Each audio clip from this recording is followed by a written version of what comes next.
Democratic candidates. The challenges that we saw in Iowa, turnout and organization, will spell who comes out on top when voters begin caucusing on Saturday.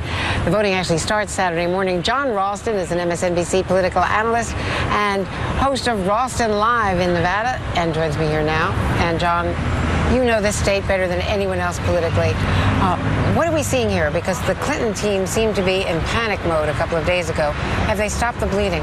I think they have, Andrea, but they don't know for sure. They clearly were in panic mode, and they still have all these high-profile surrogates coming in at the last minute. You know, Dolores Huerta, the legendary civil rights leader, has been here all week. They had Henry Cisneros here, Sheila Jackson Lee. They have a whole bunch of surrogate events today. They're really worried about what they should have had locked up, right? The Latino vote. She hired some very high-profile, skillful Hispanic activists to run her campaign. She's been here 6 months longer than Bernie Sanders. We were here 6 months ago where she was meeting with Dreamers and talking about immigration reform. Right. She came here, essentially did that big event you're talking about with Dreamers, said, you think President Obama's great on this issue? I'll do even more executive orders. And I think then she left and they essentially said, listen, I have the field to myself. Sanders didn't even show up till October of November. It wasn't really taken seriously. And suddenly almost loses Iowa, gets crushed in New Hampshire, and they felt all that momentum, and they had internal bleeding, I think, in their polling.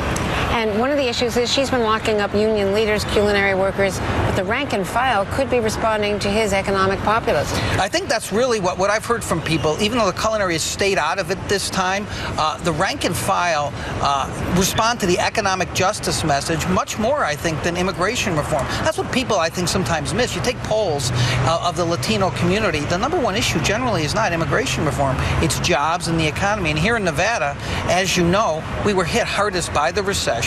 You have all these culinary workers who are actually working in places owned by billionaires. Think how fertile territory that is for Bernie Sanders. And she was she actually went to the laundry room